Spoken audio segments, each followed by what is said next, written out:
My name is Katie Stucky, and I am the interviewer. Today is Saturday, January 11th, 2003, and we are at his home in Arlington, Kansas. Born 1924 at Gospel, Kansas. Did you grow up in Gospel then? I grew up on a farm between Gospel and Mound Ridge. And how did your family make a living? Farming or? We were farmers, and we at that time we were considered fairly big farmers. We farmed 360 acres was all, but it was considered to be a pretty good sized farm. And we had cattle, we had chickens, we had hogs, all on the farm. At one time we had milk cows. We milked and raised 8 cows by hand. Can you tell me about your Dutch background? Somewhat. I don't know, my grandfather Dirksen came over from Russia when he was 9 years old and settled between Gospel and Mound Ridge. And my grandfather Schroeder also came from Russia, but we originally from Holland, and then they migrated to Russia because they wanted more religious freedom. How old were you when you started school? Grade school? Yeah. I was 6 years old when I started grade school. I went to a little country school that was usually a mile away. We were about 20 to 24 children in the class. There were one other boy in my class. There were just 2 of us.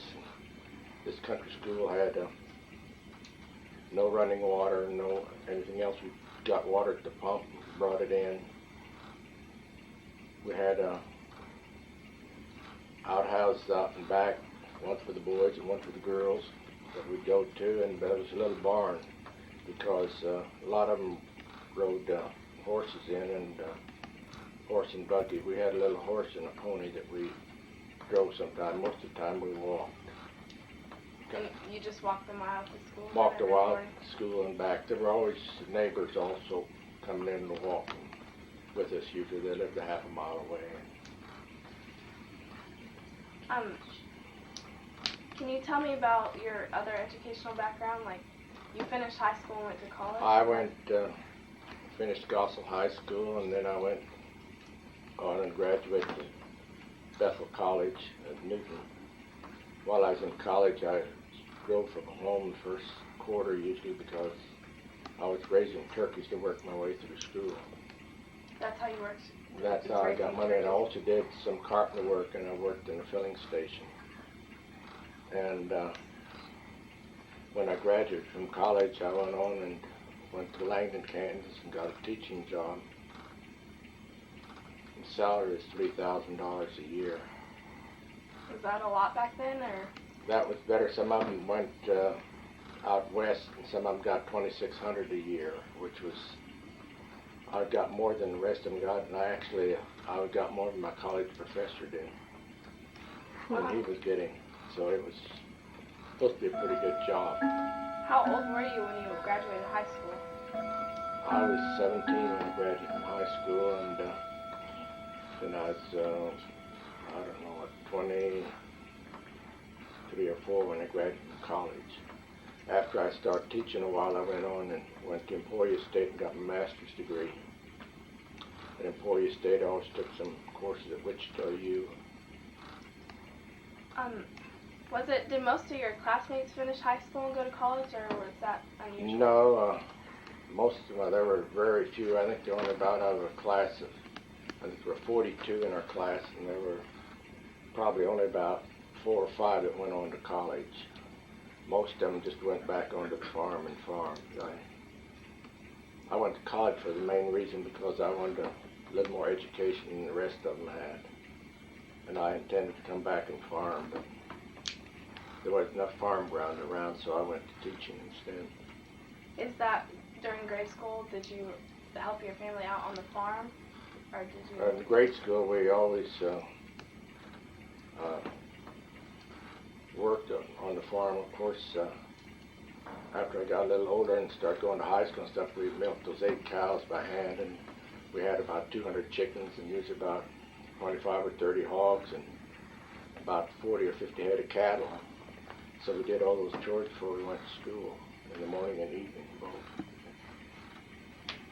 Do you remember, like in grade school, were schools ever closed for dust or? In the 30s, yes, we had school. They closed school for dust because we could see a bank coming in like a cloud coming over, and they'd close school, and sometime we'd walk home. A lot of times the people would come and pick us up because it was so dusty. I can remember that we taped the windows shut and the doors shut with tape so the dust wouldn't come in. And we also went out west. We bought a combine, a full combine in those early years, and out west there were some fence roads that you could just see the poles sticking out. The rest of it was covered with dirt. And we had also a lot of dirt blown around buildings in back. And it would get so dark from the dust that the chickens would go to roost. They think it was night. Mm-hmm. Did you have to adapt your farming methods, or? We didn't, farming, we didn't raise much then because it was so dry and so dusty. I remember that we just had about 1,000 bushels of wheat. I thought we had a lot of wheat, and wheat didn't make too much, and we ate pretty well on the farm, though. We had didn't go to town because there wasn't any money, and we would usually have a lot of chickens and stuff, farm stuff to eat. And it was really an impression. It's hard to believe. I can remember that my dad hired a hand for 25 cents a day. And when he went up to 50 cents, he thought it was terrible. But he worked all day for 25 cents. And also there were a lot of people on the road walking around that stop in, and Mother would take and give them a plate of food outside and sit down and eat. And sometimes they'd sleep in the barn overnight because they didn't have any place or any food. They were begging for work and didn't have any, really. I can also remember at that time there were, on the railroad, there were always see some guys riding the railroad in the train cars. They'd be sitting in there riding someplace, I guess from place to place, find work if they could. But we always had plenty because we had lived on a farm and we had raised our own food, and we always had a lot of food that we could eat. So then the people that didn't have their farms were usually the ones that There were people that didn't have a farm. I remember Mother and Dad talking about my uncle who lived east of Wichita. He walked to town, I don't remember just how many miles, to Wichita to buy a little flour to eat because they didn't have any money and didn't have any food because they couldn't get any work anywhere. There wasn't any work. Did your mother make any adaptations of like cleaning the house or cooking? How did she, like you said, taping the windows? Do you remember if she did anything differently like that? Well, I don't remember. I just kind of imagine it. I know that we probably weren't as clean as they are now because I think we took a bath every Saturday. And part of it was to save water, and part of it was to, we didn't have time for all of it, I suppose. Cooking was, we did a lot of canning. Grandma or my mom canned a lot of food. In the basement we had just shelves and shelves of canned fruit and canned meat and stuff like that. Did you have ration cards, or did you? We had a gas ration card that we had. That's not the only ration card I can remember. Of course, I know there's some food rations, but that we had plenty of food on the farm, so that didn't concern us any. Do you remember any jackrabbit drives or grasshopper plays? I remember jackrabbit drives. I didn't participate in any, but they would go round up jackrabbits with clubs and drive them into a fence and kill them all. So, How many? Do you know how many they were be no, at a but time? I remember seeing pictures of them. We never had one. We had a lot of coyote roundups around our place, but we didn't have any jackrabbit roundups. But it looked like there were hundreds of jackrabbits. Nowadays, you can't hardly see any jackrabbits, but there were a lot of at that time. Just long-eared jackrabbits running everywhere.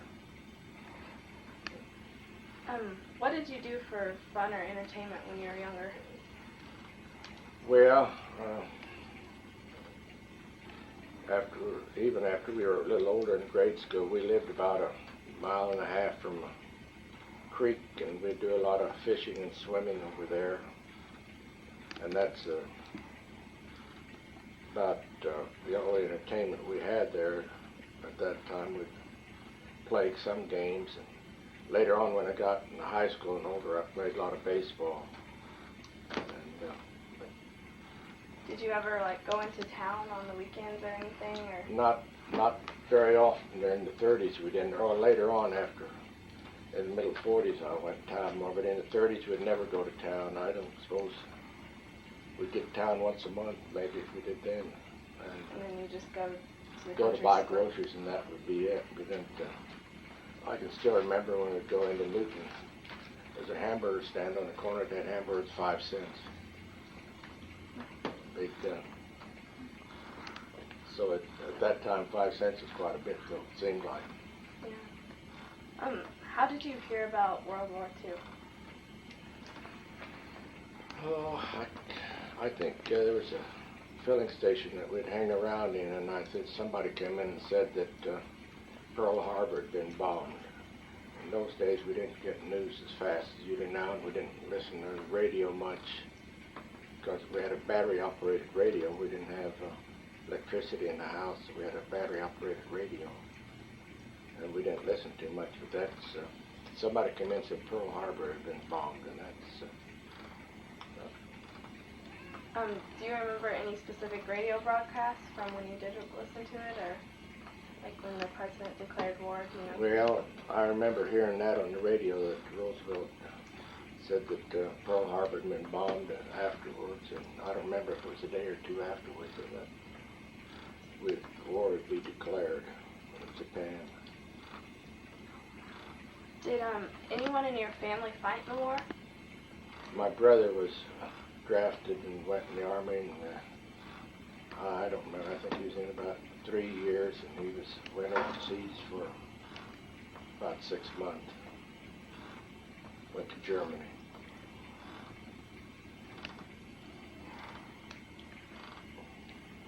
Well, are there any other questions you think I should ask or anything? Any other stories you'd like to tell about when you were younger, in the 30s?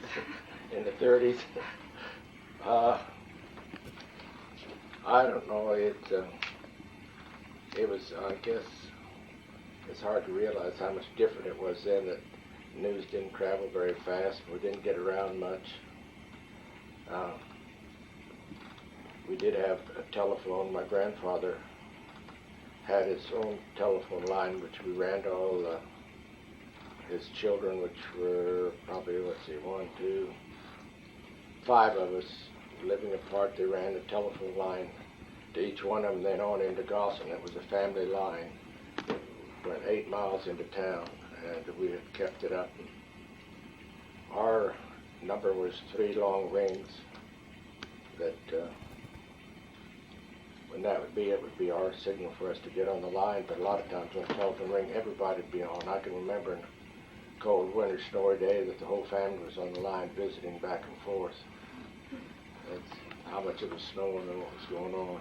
And if there was an emergency, why, they usually keep ringing it, just short rings back and forth. They keep ringing it to know somebody needed help, a fire or something like that, because they didn't have any fire trucks. We'd just all go out and fight a house fire if there was one.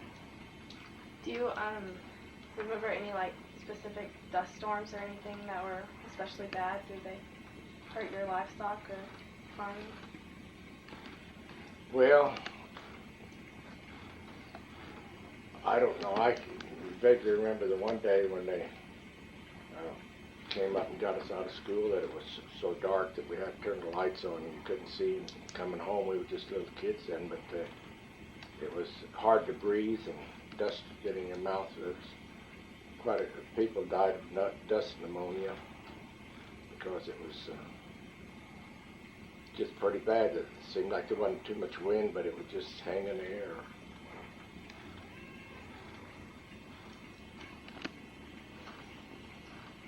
Okay. Well, I don't have any more questions. Thank you for letting me interview you. I do. Okay. Celia Stucky, my mother. You're going to have to show this part. But I want you to tell about, you didn't speak English, did you, until you... When we started grade school, I couldn't talk English. We talked Dutch at home all the time, and we couldn't talk English when we started grade school. And it was quite odd. I can't remember later on that we could talk Dutch, and as soon as a car would come in the yard, we'd immediately switch over to English. I don't know, it was just a habit of what we did, and we, at that time, of course, we did most of our farming we had binders, and we'd hire a harvest hand to do the shocking, and they stayed at our place, and I remember we had one harvest hand from Alabama, and whenever we'd get scolded, or mother or dad wanted to say something, they'd talk Dutch so the others couldn't understand it. And this one guy was always grinning.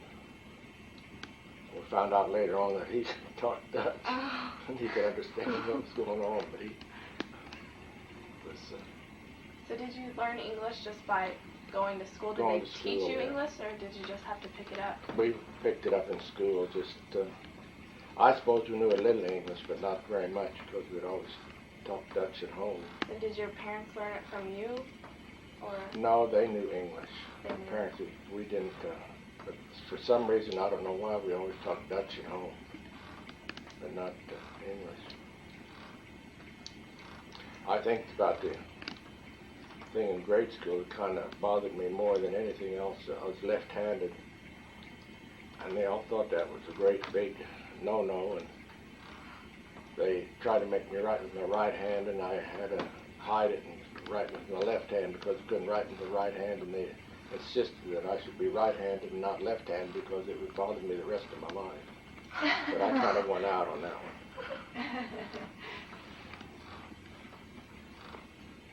Did Granddad do some carpentry work during those years Well, also? yeah. Granddad was a carpenter. Your dad? My dad, yeah. My dad was a carpenter, and he learned the trade when he was young. When he was, I don't know, about 13 or 14, he went and finished the 6th grade, and my grandpa told him they didn't need him anymore, that he could go on his own. And he was happy for that because he didn't have to help support the family. So he went out and he went in a carpenter's gang that went around and built houses and around. They stayed at places at that time in a group always. And that's how he met my mother. That they built a granary for him and at my mother's place, and that's how he met her. But we always, about every year, we would do some carpenter work. And my brother and I and my dad would usually build one house every year somewhere. And after harvest, we'd go rough it in, and then wintertime we'd finish it out.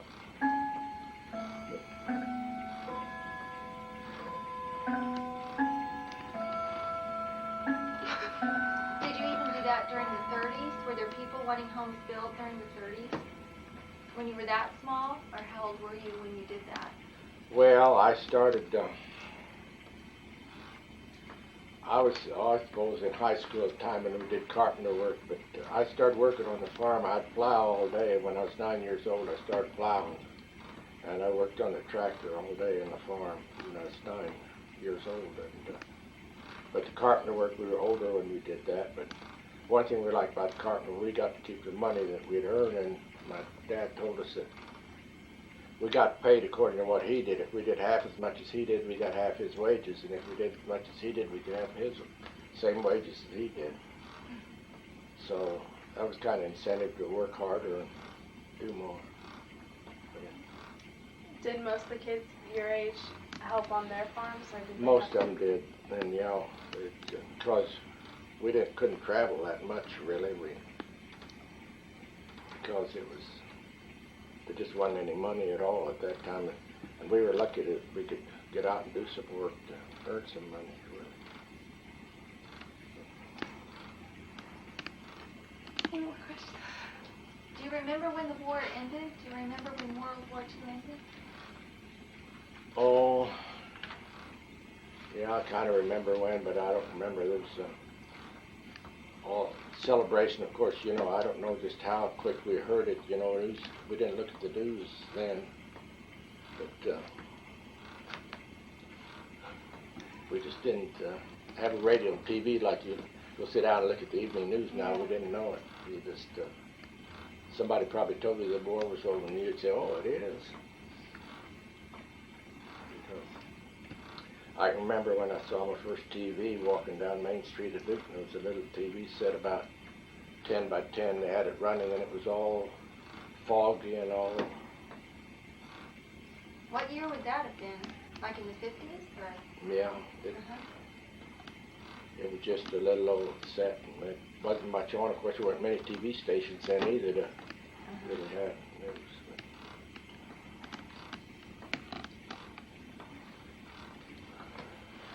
Shut it off. Celia Stucky. Ask some questions during the interview. Okay, we're finished.